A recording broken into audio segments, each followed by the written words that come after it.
All right, everyone, we are here with some extra background noise that came courtesy of, was that a phone or nail polish? That's nail polish. Nail polish, okay. Sorry. All right, cool. I don't care. I rarely paint my nails, but... Now you do. We don't have the camera anymore and you're painting your nails.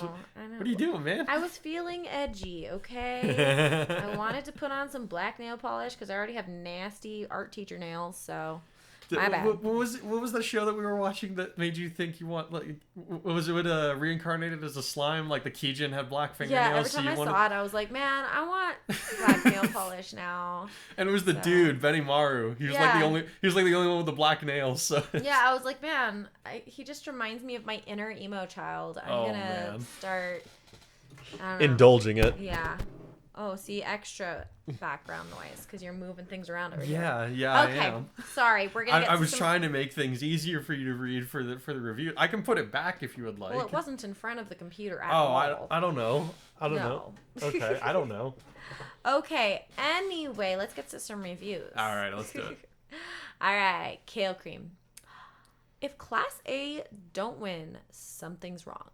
Kudai against Monoma. Count me in. We got to get through a few things before that, but yeah, that's definitely gonna happen. That is definitely happening. So thanks for your review, Kale Cream. Joe Clone.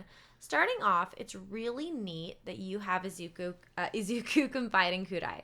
Then the conversation with All Might was great too, even with the changes. Man, if Aizawa is filling the dad role, the recovery girl is grandma we all need. Yup. Oh yeah, absolutely. Not Team Juniper, but Shinzo and a bunch of new OCs. Oh hey, wait. It's Akabane.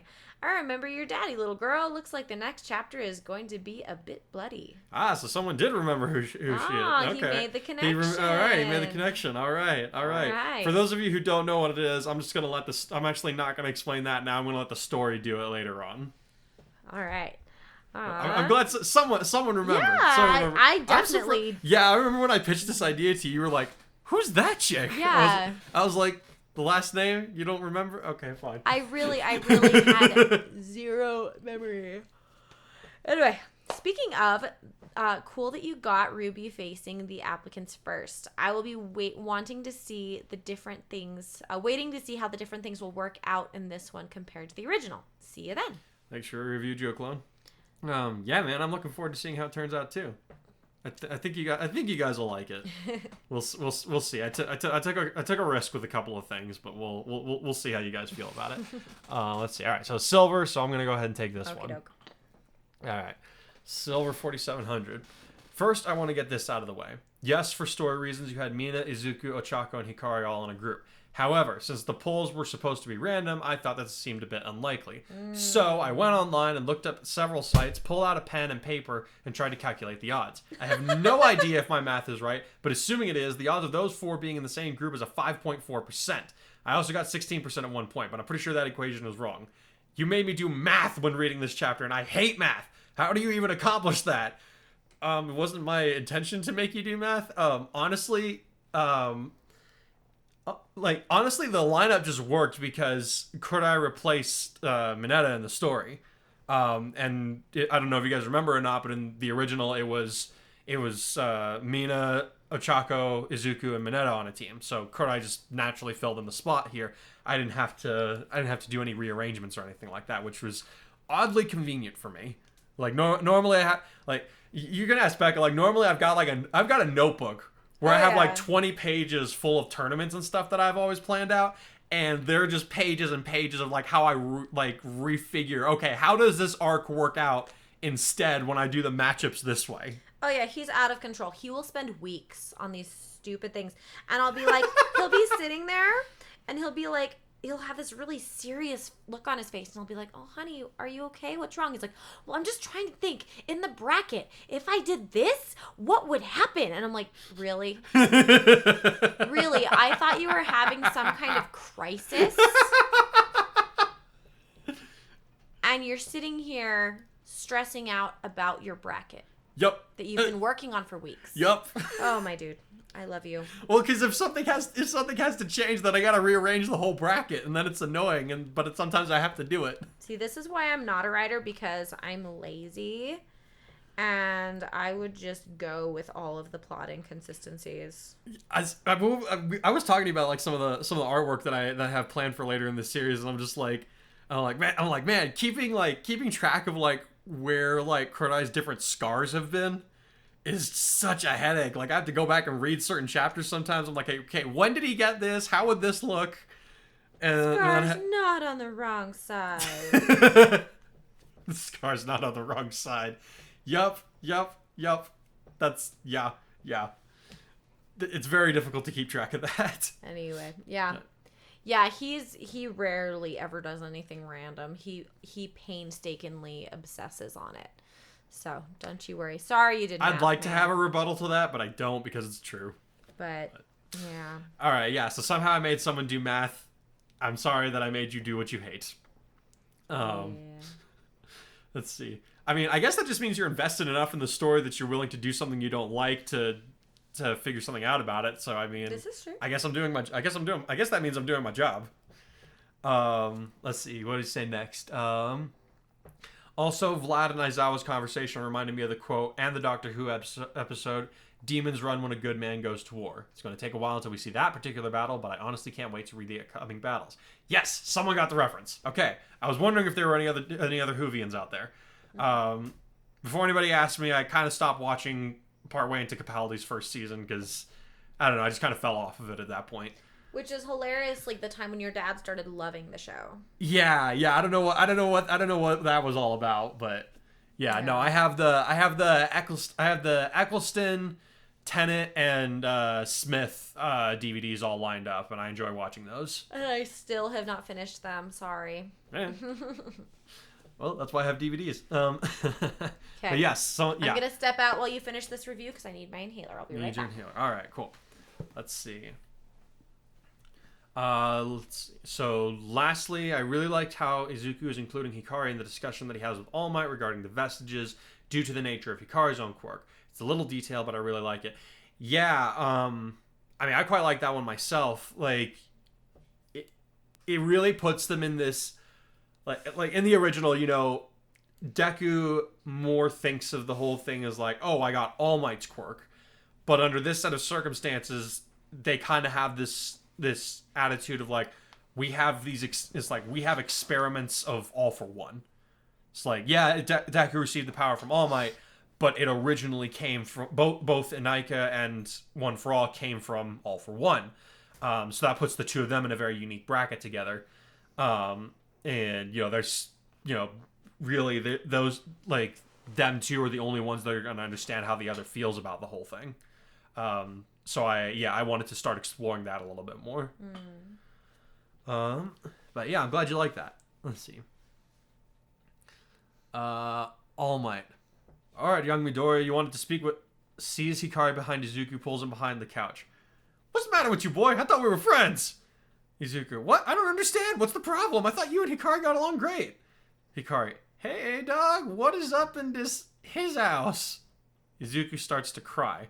All Might, are you crying? It's just, there's so much beauty in the world, you know? Hikari, ever since he was almost killed by the Nomu, he's wanted to explore life a bit more. Apparently referring to everyone as hip names was on his list. Oh no.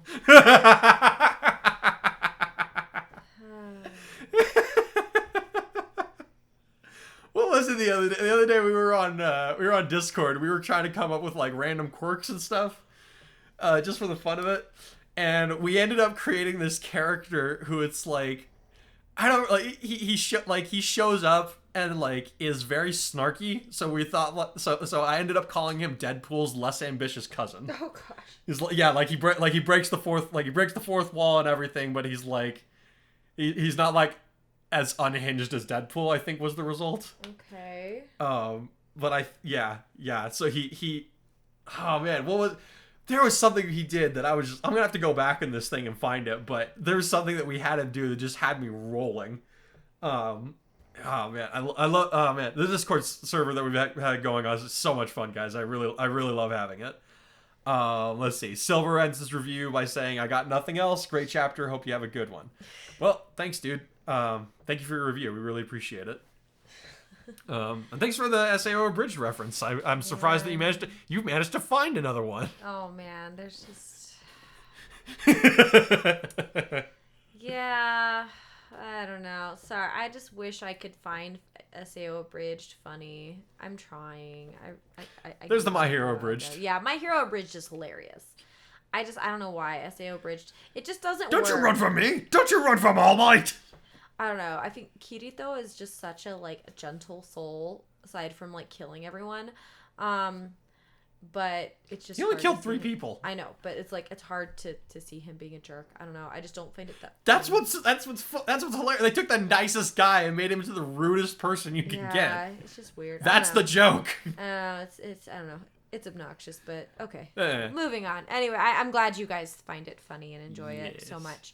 Okay, Light Hero. Oh, sorry. Thank you, Silver. Yes. Light Hero Kaiser. Most interesting, great chapter, mate. Can't wait for more. Sorry I didn't review the last chapter, and sorry I'm a bit late reviewing this chapter. But as I said on the Discord, I have a lot of characters I need to make for my Digimon stories. Oh man, he's been making so many. He's been making so many characters. Me and some of the other guys were like, okay, man, like it's great that you want to make all these characters, but make sure you have a use for them.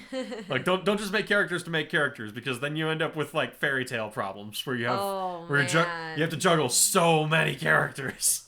That's so cool though. Yeah. No, it's great. It's not a bad thing that he has the mind for creating a bunch of new characters. Yeah. Like goodness knows, I've had a hard time creating characters to fill in certain roles every now and again. But I've also had a season where I made too many characters and then I didn't have a use for all of them, and I just wanted to have them because I made them. So it's a cautionary tale. This is basically what I'm trying to get across. Got it.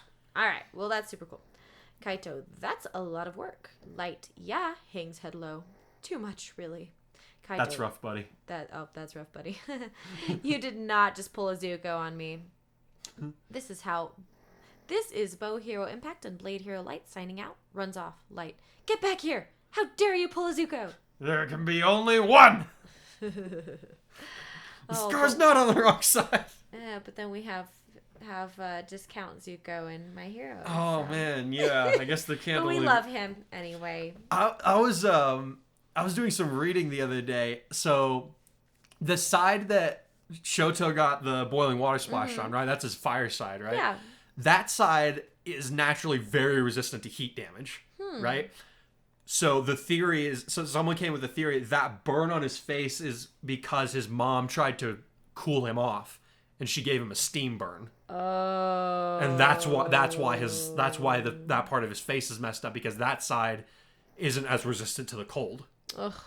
So I'm just like, oh man, stop breaking my heart. That's so much worse. I can't. He didn't get the scar because she hurt him. He got the scar because she was trying to help him. Ah! Oh my gosh, I can't even think about it. I've been having like mom nightmares about my babies lately, and I'm just like, my heart can't take it. Anyway, thank you, Light Hero Kaiser. Thank you for the review. All right. Silly Kita, last but not least. All right, let's get it. So we're having Kudai take part in the One for All talks instead of Bakugo, huh? Makes sense, and even if it's a small change, I'm sure it's an important one. Maybe it'll even affect how the other quirks manifest in Deku, or how he trains them. Just a thought.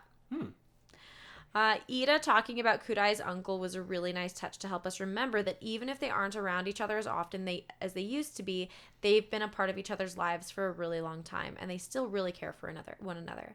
It's also not often that I see stories touch on how someone's death affected a person who wasn't a part of the family, but were close enough almost to be considered family.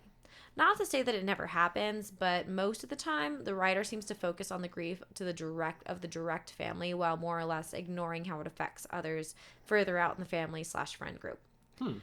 Side note, Mina and Kudai annoying everyone else with how cute they are made me ironically angry.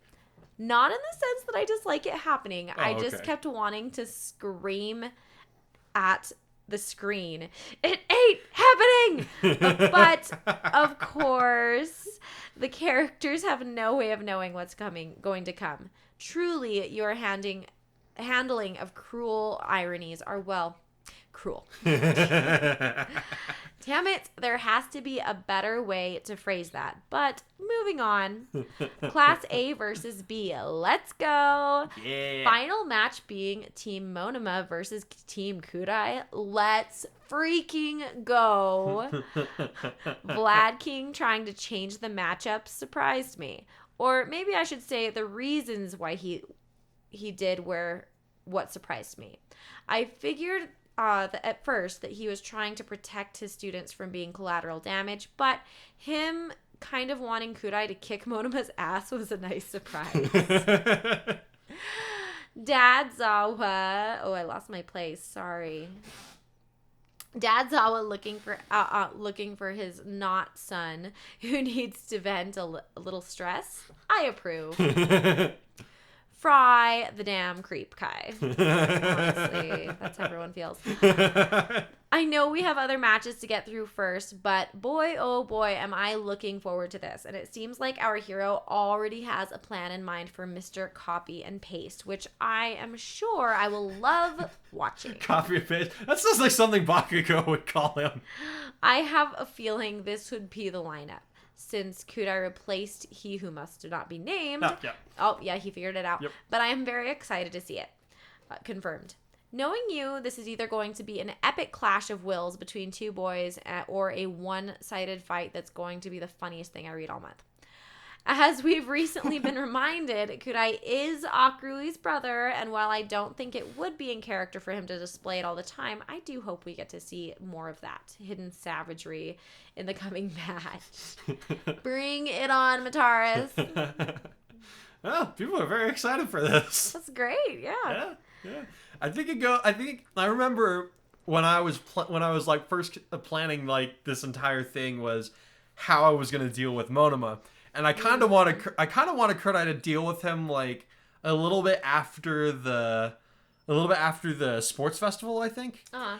And you were like, no, wait for it, because you reminded me like how in I think it's the 5th Harry Potter book, like how there's Professor Umbridge, and it just takes forever for her to get her comeuppance, but when she does get it, it's just epic. Oh. Yeah. So I was like, all right. I was very tempted multiple times to just like I gave him his comeuppance through the whole Ground Zero incident, but it's like nah. It's like it's good that he got what was coming to him, but Kudai hasn't had his chance to get justice yet. Mm-hmm. It's like it's that one thing that's missing. So I'm excited to say that is very soon to be coming. And I think it's gonna surprise some people how it actually happens. Because it's gonna happen. Like, will the teams? I'm not gonna say whether or not Team A or B will still win, but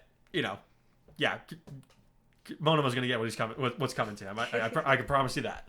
All that being said, I think we'll let you guys get onto the first part of this Class A versus Class B, and we'll be back in a little bit to talk about behind the scenes. All right, enjoy. From the moment I reached the other side, I could not hide from the great divide. I can't turn back time, I must know what's mine. Get back what I lost, no matter the cost. Is there no way home?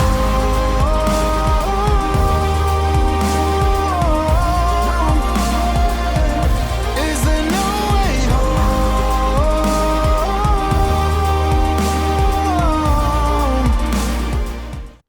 What it takes. Team RWBY soon found their base and sped out about preparing a strategy for countering their opponents. I can't help but feel as though our team has been shoved into an extra slot just so these other students will have a chance to get into the hero course, Weiss complained as they examined the cage designed to hold their enemies. They don't even have any proper hero training, do they? This won't be much of a challenge. Her winter costume featured a heavier light gray combat skirt with black fur trim and boots that went up past her knees to help ward off the chill while still allowing for greater flexibility. Can't believe I'm going to say it, but I'm with Weiss. Yang shrugged as she folded her arms. Her costume featured the biggest change out of the four of them, granted that her summer outfit left little enough to the imagination. Now she wore a heavy leather jacket with long coattails that brushed the ground, and black leggings leading into heavy combat boots that matched the jacket. The material was designed to blunt impact without dispersing it entirely, which would allow Yang to take more hits and store the potential energy without taking as much direct damage, enabling her to fight for longer periods of time before her body could no longer handle the power of her quirk. I wouldn't be so quick to dismiss them, Blake cautioned her friends. We all know how tough Mr. Aizawa is on us. If these guys have got his attention well enough that he'd even consider letting them to fight us, they must have powers that aren't going to be easy to overcome. Her winter outfit also sported a long-tailed coat that held plenty of extra munition clips in its pockets, though hers was made of a soft white material that would keep the girl warm in colder climates. Underneath it was a black bodysuit made of a similar fabric. I think it's more likely that their powers aren't exactly conventional, Ruby mused as she peered at a path that led away from their base through the concrete jungle. Like her friends, her new costume was made of heavier fabrics, but alone among them, she had actually opted for some light armor that fitted her shoulders over a gray undershirt that accompanied her combat skirt. Other than that, her outfit hadn't changed much from the summer edition. How do you mean? Weiss asked, her brow dipped, though not in admonition. She knew that if Ruby had a suspicion regarding someone's abilities, she was right more often than not. Well, I think that's part of the exercise. For us, anyway, the younger girl answered. We don't know what their powers are, but UA's hero course doesn't let people in unless they have powers that let them take out villain bots, stuff that normal people would have no chance against. But not every quirk would be good against machines and all that, and I think that Mr. Aizawa would want to keep an eye out for people like that. What makes you say so? Yang inquired. Better than Weiss, she knew that if Ruby felt off about something, it was best to keep the guard up. Well, I don't think that quirk erasure would do very well against robots, but it definitely does the trick for our teacher, her sister answered. I doubt there's a person on the team that can cancel out our powers, but I think we're going to have to be on guard for something weird from at least one of them. One of those girls did mention that she couldn't take the entrance exam because of an injury, so her quirk might be a little more straightforward, Weiss recalled. Yeah, but I couldn't see anything about her that would tell us what her quirk might be, Blake mused aloud. Even so, that admission tells us that she's a little overconfident and eager to succeed. None of us would broadcast any of our abilities to a potential opponent. That might be because we don't have to, Weiss said dryly. UA students have a lot of acclaim that come from just being here. Chances are better than good that they know how our powers work already. Her point is that even if we don't know what their physical abilities are, we might be able to exploit their personalities, Ruby said to head off any potential arguments. It's all we have to work with, so let's make the most of it. You got any bright ideas yet? Yang grinned, confident in her sister's brain power to give them a good start against their opponents. Yeah, this is an urban jungle, what we were trained for the most back at Second Amendment. Ruby nodded quickly. We need to play to those strengths. Who's your money on? Kodai asked Izuku, both of them staring up at the screen that displayed both teams as the match officially got started. Under most circumstances, I'd say that our classmates would have this victory without much of a contest, his friend answered, his eyes glued to the screen. They each have amazing quirks, and they know how to use them. Rose, Belladonna, and Schnee are smart. And while she doesn't have their talent for thinking ahead, Xiaolong can hit as hard as All Might if she plays her cards right. On top of all that, their teamwork is flawless. Yeah, I'd say your biggest mistake the other day was not sending them at me as a cohesive advance unit. Kodai nodded. Either that or you should have sent them all in after you'd weakened me a bit. Splitting them up was a bad idea. Mina had gone to talk to Jiro about something or other, so Kodai had lost the near starry-eyed expression in favor of a more focused one that he was directing at the monitor. You really think so? Izuku asked, his eyes finally breaking from the screen as he looked at his friend in surprise. Didn't you notice how I specifically avoided tangling with them unless they were separated from each other? Kodai said with a sidelong grin. I had to book it to make it to the hostage in order to hold them off and split you guys up. Interesting, Izuku murmured as he pulled out his notebook and swiftly jotted down a few notes. Up on the screen, the teams were moving out, but there had been no direct contact just yet. You're telling me that you weren't worried about fighting the rest of us? Kirishima asked as he walked up, apparently having heard part of the conversation. That kind of hurts, man. He was grinning, which meant that he wasn't serious about the complaint, but Kurt I felt that it deserved an answer. Teamwork isn't something that's been stressed a lot for us throughout the hero course, he explained. It's necessary for us to complete a lot of our exercises, but it's not something that we work into our own time, unless it's our idea. This allows us to excel on an individual level more easily, but I think it's also a result of the hyper-competitive society that we live in, where heroes are constantly trying to outdo one another however they can. With Team RWBY, though, they've been taught the necessity of teamwork since day one, and they've kept that necessity in mind ever since. Solo hero work isn't exactly prevalent in America, where crime rates are astronomical compared to ours, so they've tried to combat that by instilling a greater sense of camaraderie in the rising heroes. You sound like you agree with that line of thought, Uraraka commented from next to Izuku. Honestly, the only reason heroes could compete the way they did in Japan for so long was because how All Might influenced society. He nodded. His presence alone forced villains into a mind frame of near subservience, which just made things easier on other heroes and allowed them to more or less diminish heroics into a competition. Diminish? Kirishima repeated, sounding surprised as the others looked. You're not saying that All Might was a bad hero, are you? Not at all, Kudai said with a swift shake of his head. I think he did the best he could, but other heroes lost sight of what mattered when it started becoming a matter of how everyone measured up to him and less about helping people. I've heard those words before, Todoroki murmured, causing Kudai to turn and look at his friend, who was regarding him coolly. Stain said much the same in Hosu. Kudai glanced at Ida, who was busy talking in an animated fashion to Yairozu before he replied. Stain was a maniac. That being said, what made him so terrifying and persuasive was the fact that he wasn't entirely wrong. Dad always said that the most troubling villains were the ones who had based their actions on a grain of truth and distorted it with their own agenda, because at the core of their purpose was something that any average Joe could relate to. Of course, that never justified the means to their end. And you think restructuring the ways of how we view heroics and its practical applications to be more like those in America is the answer? Izuku inquired. Kudai shrugged before answering. All Might is gone, and more changes are coming, whether we like it or not. We've seen enough of that for ourselves, especially those of us who are in the work studies. I can think of worse ways for our society to adapt accordingly. I'd be inclined to agree, except for one thing, Todoroki said as he directed their attention back to the screens, where the first encounter was set to begin. A team may well be an effective tool for combating powerful and unexpected enemies, but there's always the risk that it can still be brought low by the weakest member. If we don't excel as individuals first, how can we be sure that we're not going to let our comrades down?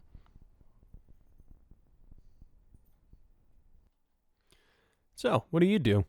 Yang asked as she conked her gauntlets, the sound of the chambers being loaded serving to make her opponent flinch nervously.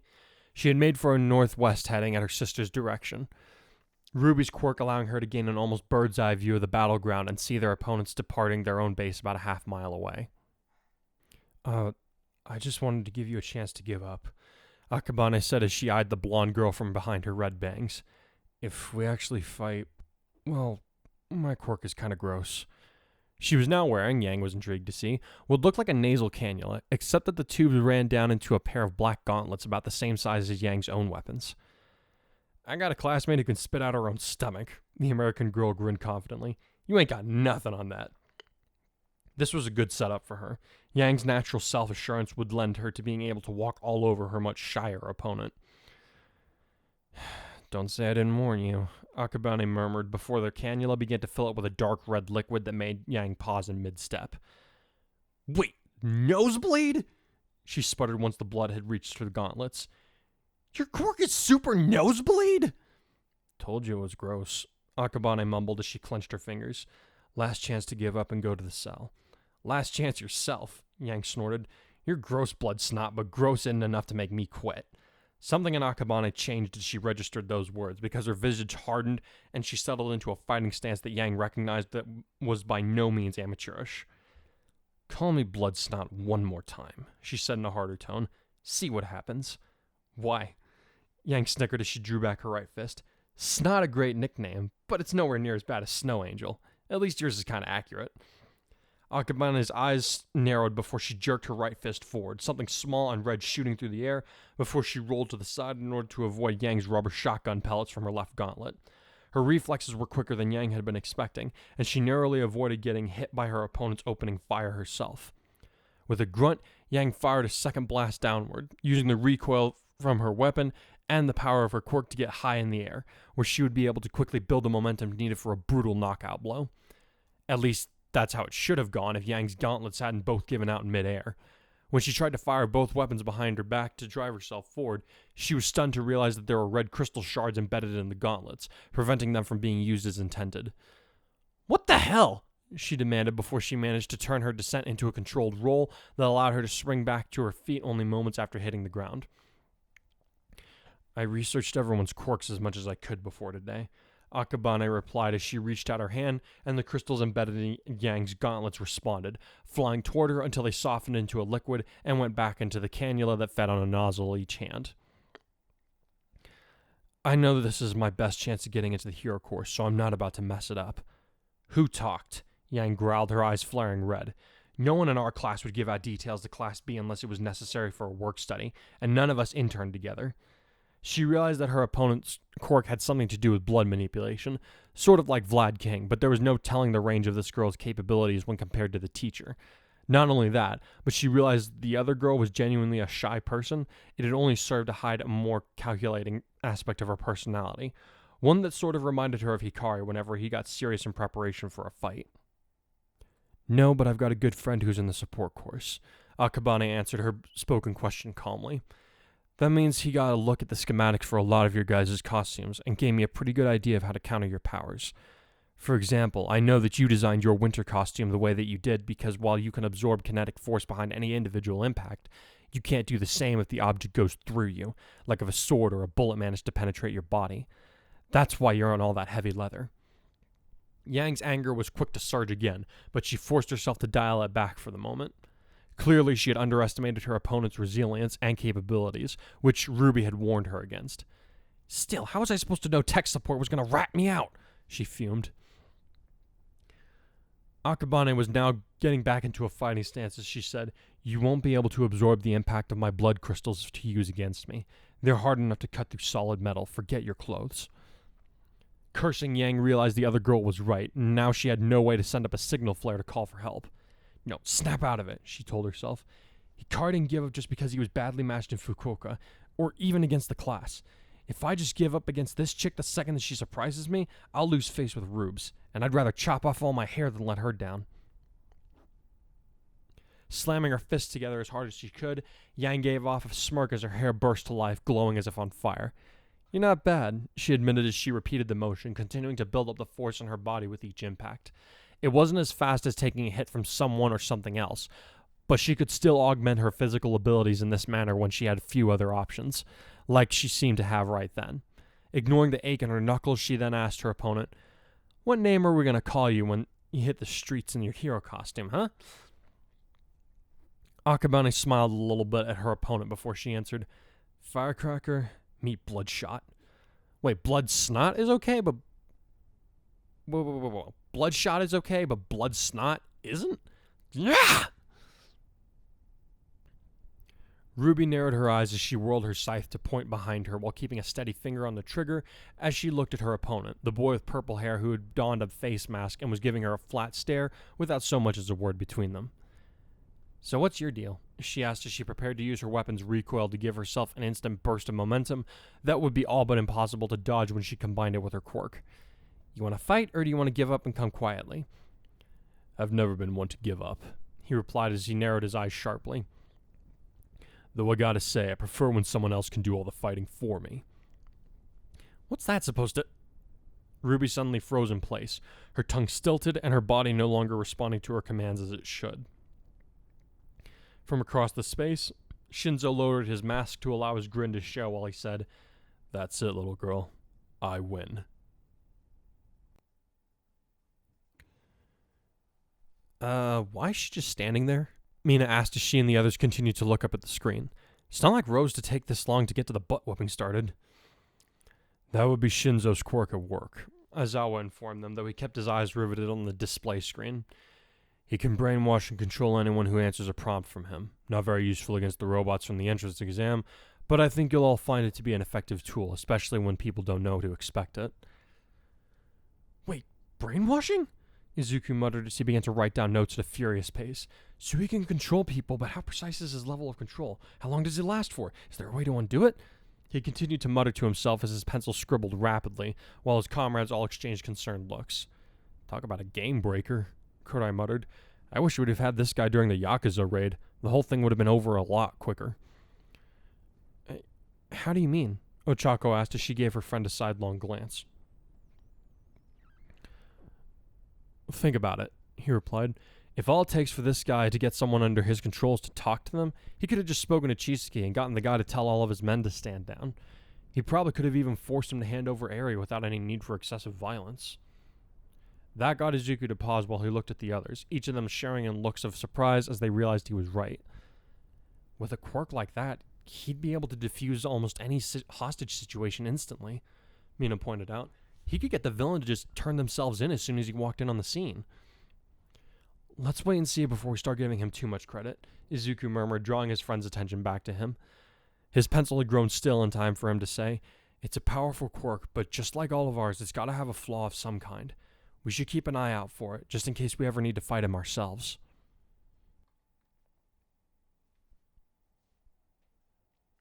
Weiss and Blake had managed to corner the other girl on the supplicant team, Mitsuha, though they had not been able to determine her quirk just yet. She seemed pretty confident in herself, but both of the Americans were used to keeping cool under the pressure that often arose from venturing against the unknown. She may have a reason to be confident against us, but that won't keep us from winning, Weiss thought as she whirled her rapier, drawing Mitsuha's attention toward her as she readied a white hex beneath her feet. This was a feint, and the other girl fell for it as she settled into a slight crouch before dashing at Weiss from a complete standstill with a speed that surprised the two girls. However, it wasn't enough to keep the two Hero Course students from proceeding with their plan. Weiss launched herself straight up, swiftly bounding from hex to hex as Mitsuha turned her head to follow her movements, and missing Blake's following actions as a result.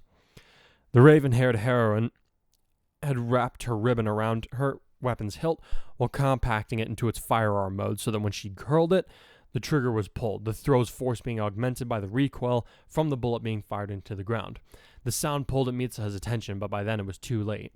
The gun, having retained the sharp edge of the blade atop the pistol's barrel, slammed into the ground a few yards away from Blake, who held on with an iron grip to the other end as Mitsuha tripped over the resilient fabric and went skidding across the ground with a loud yelp and a curse as soon as she stopped rolling end over end.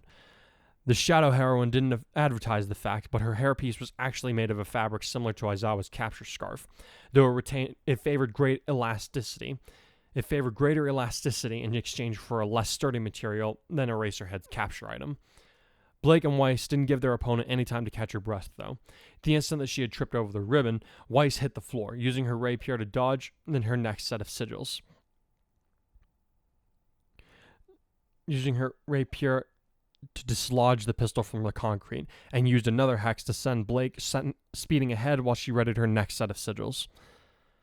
Mitsuha barely had any time to get to her feet before she was on the defensive, keeping Blake back with a surprisingly nimble set of martial arts defenses and reflexes. Though it was clear that the other girl's sword gave her a distinct advantage, it made it difficult for Mitsuha to avoid harm, yet she seemed to be avoiding giving ground as much as possible. This gave Weiss pause as she hung back, her pale eyes narrowing as she tried to understand their opponent and what she was hoping to gain by dragging out the fight. She was surprisingly quick during that first exchange, so she should have been able to get away from Blake easily enough, if her quirk granted her that speed, she mused with a frown. Maybe her power only works in short bursts and she needs time to recharge the ability? Whatever the case was, she knew that they could only afford to speculate so much. It would be worse for them if they moved to capture this girl so that they can move in with finding their other opponents and assisting their friends. With that in mind, Weiss called out, "Checkmate!" Blake grunted before she slashed at her opponent's midriff, forcing the other girl to backpedal, even as Blake darted sideways to make room for Weiss's high-speed lunge that would have been all but impossible for most people to dodge. Yet not only did Mitsuha dodge the first attack, she managed to evade the series of follow-up attacks that both girls unleashed, somehow just keeping out of their reach until all three girls were panting for breath while they faced off. "Did I miss something?" Weiss gasped. "How did she avoid all of that?" It's not like my quirk, as far as I can tell, Blake muttered, her breathing the most controlled out of all of them. I think she's got a speed-type quirk, and she's been trained to use it. Mitsuha grinned at them.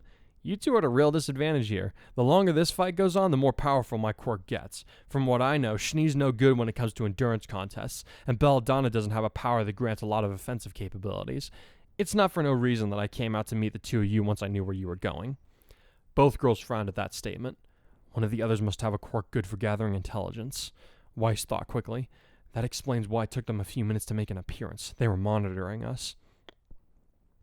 Now then, the other girl smirked as she wiped sweat from her brow.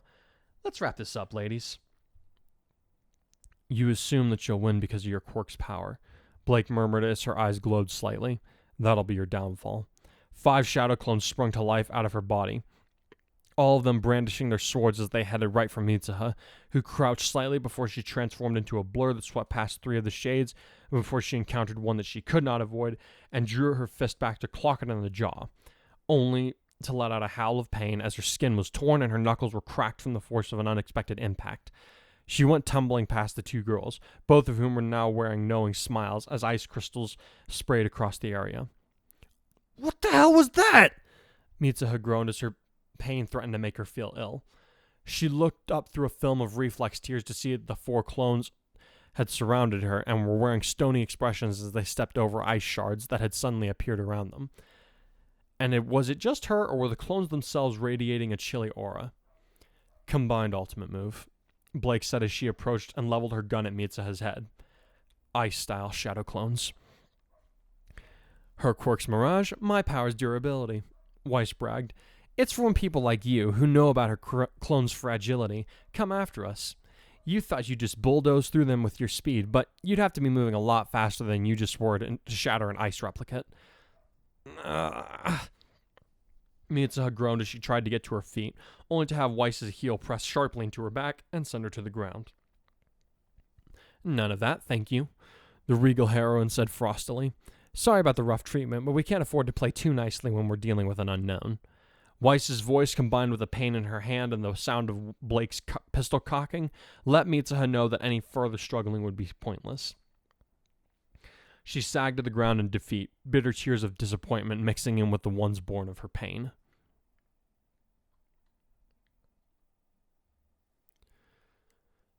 How do you feel about hero teams now? Kudai grinned at Todoroki, who shrugged without looking over. I never said they weren't beneficial, he replied. I just happen to think that it's wise to be self-reliant before placing too much weight on another's shoulders. The real issue at hand is whether or not Belladonna or Schnee could have defeated Mitsuha on her own. Ha! Everyone was surprised to hear Bakugo snorting contemptuously as he kept his own gaze fixed on the screen. Schnee didn't need her help with that. She could have taken that garbage extra down with both her arms tied behind her back. With a sideways look aimed at Kudai, he added, if she can go toe-to-toe with Sandman for more than a few seconds, these rejects don't stand a chance. Well, look who's turning into a big softy, Kaminari grinned slyly. Never thought I'd see the day where Kachan could actually give out a compliment. His words had begun to slow down, and they were practically nothing more than a squeak by the time that they finished, thanks to Bakugo's imminent invasion of his personal space, his eyes practically glowing like lava as he reached for the electric boy with sparking fingers. Call me soft. One more time, Bakugo growled ominously. For once, Kaminari did the smart thing and chose to say nothing at all while his classmates tried vigorously not to burst into laughter all around them.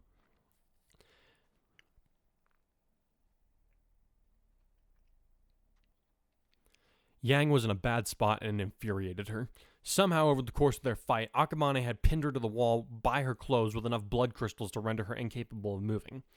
Her strength hadn't been augmented enough to allow her to escape her constraints, so her usual option to rely on brute force was out. Even so, she wasn't known for giving up, so she leveled a glare at her opponent and said, "Now what?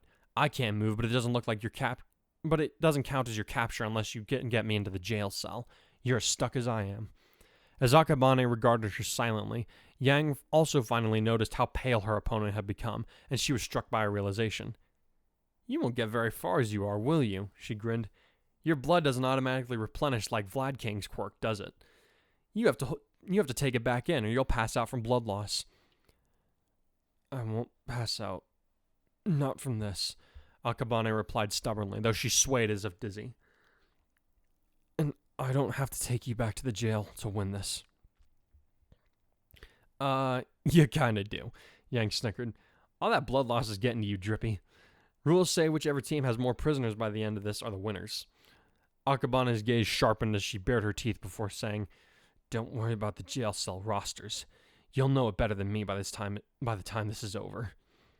Pfft, you're not going to drag me around like that. Besides which, even if you could, I'm not just going to go along with you, Yang snorted. My teammates know my position, and they'll be along any minute to kick the crap out of you. We know, said a new voice, causing Yang to crane her neck as best she could in order to see Shinzo approaching them with a dark look in his vacant eyes. We're counting on it. The hell is that supposed to... Before she could finish speaking, Shinzo was smiling, knowing that he'd won again. Over his shoulder, he looked at RWBY, who had been following him with a blank expression on her face, a face that mirrored Yang's in almost every way at the moment.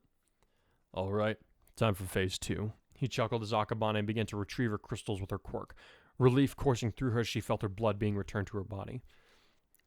You good to go? The girl went to answer, but then settled for a nod, which got his teammate to roll his eyes in irritation. My quirk doesn't work on everybody when they talk to me, he reminded her. I don't need to control you, so you can talk to me without worrying about that. Right. Sorry, the girl said with a shake of her head. I just didn't know if it was different while you were already controlling other people. No, it only works if I want it to, he replied.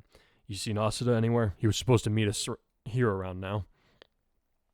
Right here, the third teammate said as he stepped out of the dark corner. I was busy avoiding the others. They got Mitsuha, and it didn't take them long to figure out how to counter her quirk. Splitting them up as much as we could was the right move, but I doubt these other two are going to fall for that at this point. Doesn't matter, Shinzo said confidently.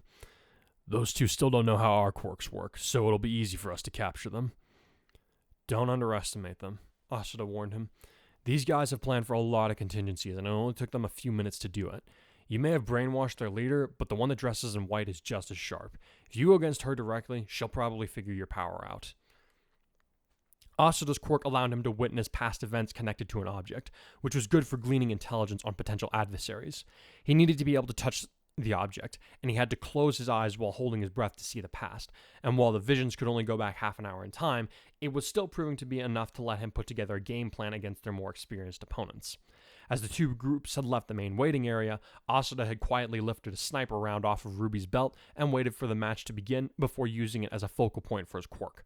This allowed him to look half an hour into RWBY's past and gave him the opportunity to glean several tidbits that would help their team in forming a counteroffensive, such as the fact that the girls were planning to run their standard scouting drill, 2 single units and a pair spread out across the urban jungle.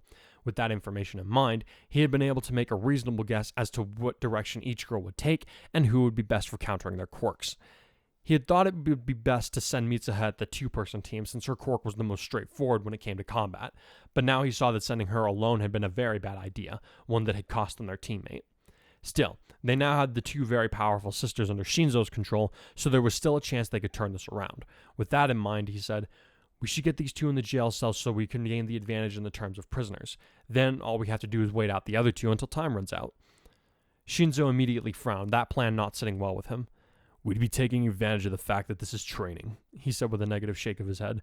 If we want to make it into the hero course, we need to treat this like a real battle. We have to beat those other girls for real if we want to impress the teachers. You have something in mind?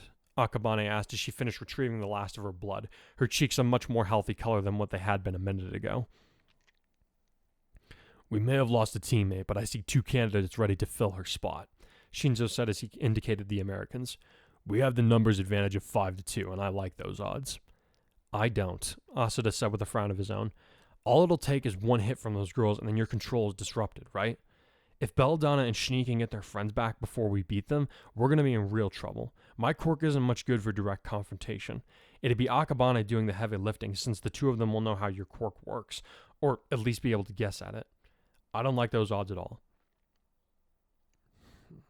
Shinzo scowled, but his teammate had a good point. Even so, there was something he felt that the other boy was overlooking. They'll never be able to hit Red over here, he said as he gestured to RWBY. She's too fast for them to strike her. I could send Blondie to jail, but we should keep the squad as a backup teammate since we're down a member. Akabane and Asada exchanged a look before the latter reluctantly nodded his agreement. Alright, that compromise seems reasonable, he said. We get one in jail to match our loss, and hopefully we can keep Rose on our side. It's risky, Akabane added, but in circumstances like these, we have to take some risks, or we won't gain anything. Then it's settled, Shinzo said as he fitted his mask to his face and gripped his scarf. We'll show the teachers and the students in the hero course that we have what it takes to stand up with the best of them. Even if they doubt me, push me where I stand, I will say it proudly, soon you know who I am.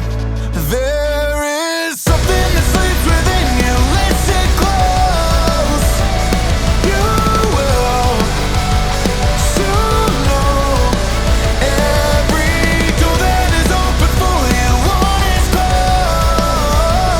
Soon you will know what's on the other side.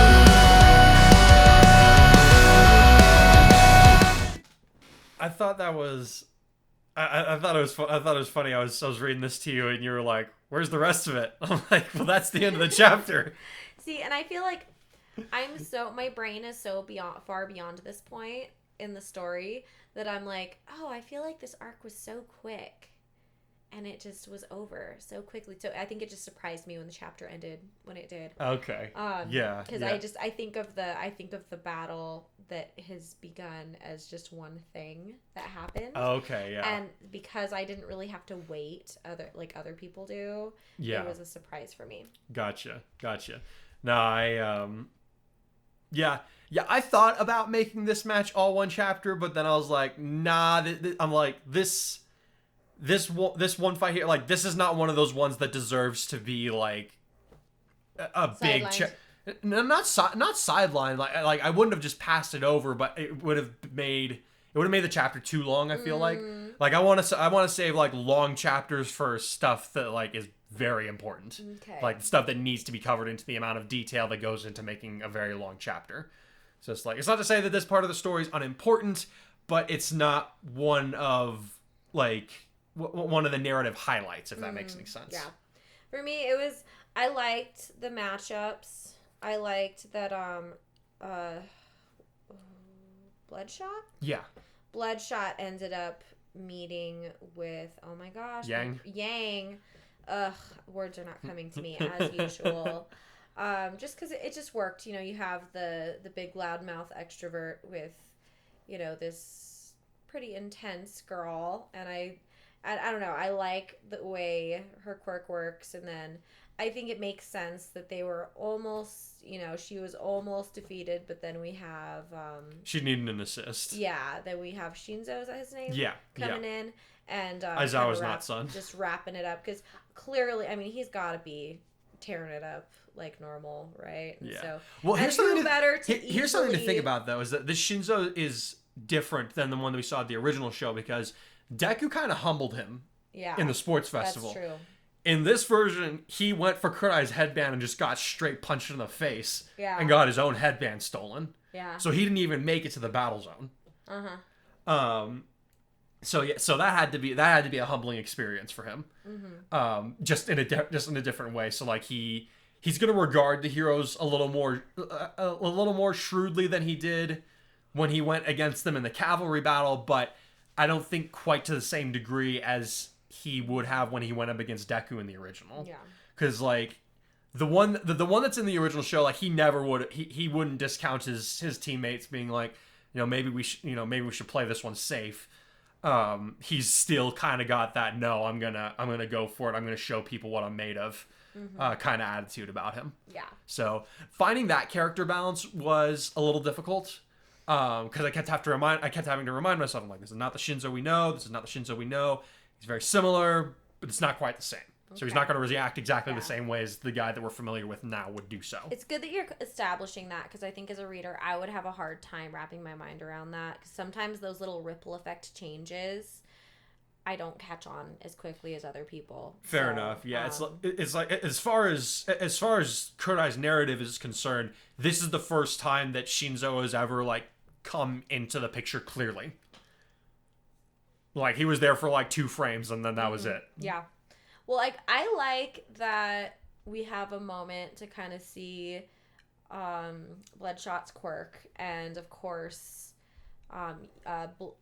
Yang is able to kind of show off her coolness as usual before Shinzo just comes and like wraps it up with no time. For those of you who are curious, so the girls' uniforms, so like some of the characters they had, they changed to winter uniforms at this point. So I went through the different RWBY designs, and I figured the best adaptations for the winter versions would be RWBY, Blake, and Weiss have their outfits from season 2, when like they kind of just changed the aesthetics a little bit. But Yang is the exception here because she didn't really change her outfit all that much in that season. Like maybe she wore some higher stockings or something, but that was it. I decided to go for her season 4 and 5 look because that kind of like that covered her the most. And I was also trying to figure out, I was like, okay, like what kind of costume improvements might she make at this point? And so the heavy leather to make for impact distribution made more sense to me. Mm-hmm. So that's why she got the different design as opposed to everybody else. Got it. Yeah. Dude, that chair is so loud. I can't help it. It's comfortable. I'm not giving it up. Oh my gosh. Sorry, guys. Anyway, so yeah, I mean, there's not a ton to go over aside from the fact that, you know, Bakugo gave her a compliment. Bakugo never gives out compliments. And then, of course... actually, no, that's not true. He gave Ochako a compliment. But it's rare. Yeah, it's very rare. It's very rare that it does happen. And when it happens, it's very backhanded.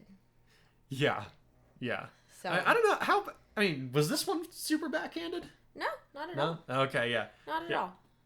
No, I think when he fought Ochako, he was Sarah was like, I can't believe you blasted a frail girl like that, and he's just like, what part of her was frail? Yeah, exactly. And then here with Weiss, he was like she stood up to him for like a minute. Of course she's not gonna have any trouble with these guys. She stood up to Kurai for a minute. You know, she's not gonna have any trouble with these guys. Mm-hmm. Yeah. So I was.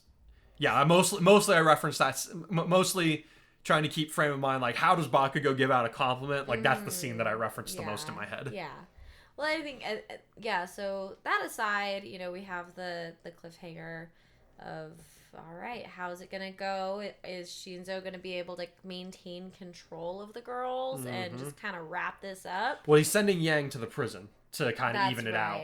And then, but he's gonna take RWBY with him and have them fight for them. Because it would be harder since she's so fast. Yeah. Got it. Yeah. So, I mean, did you have any kind of ending thoughts before we wrap up? I kind of had fun letting. I mean, this is the first time in a while where like the main characters kind of get to sit on the sidelines for a bit. So we kind of get to see them in their observational habits again, which hasn't happened. I don't think that's happened honestly since the sports festival. Now I'm thinking about, like, I was gonna say, did that kind of happen during the licensing arc? But no, it was like they had they had like 10 seconds to like, okay, this is the situation we're in. Now we have to figure this out.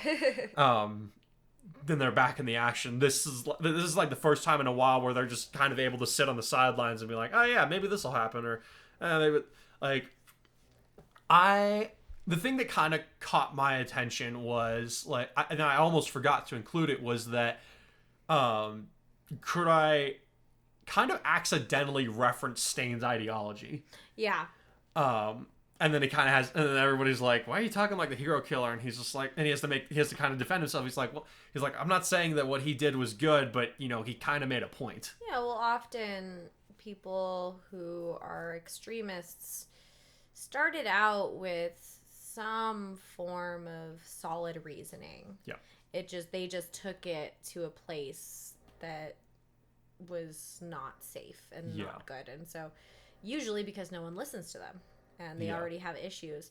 So, which I think it makes sense. And I like that it goes with the theme of the story, which is kind of questioning accepted culture and thinking about whether it is the way it should be. Yeah.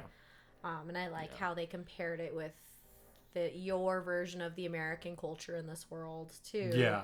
Which makes sense because like I I mean, honestly I don't know a whole lot about like how America operates with heroes. The only things I know of are a couple of the heroes I know from the manga, and then when All Might was talking to his friend David, and David was like, there's a lot of crime in America. I kind of wish you hadn't left. We could really use you. Yeah. So what I can draw from that is that crime is a lot more prevalent in America, and in the movie we kind of saw like that scene where All Might's young and he's kind of tearing through the city with those villains. Like we saw like a group of heroes immediately converge instead of like one of them trying to take them on.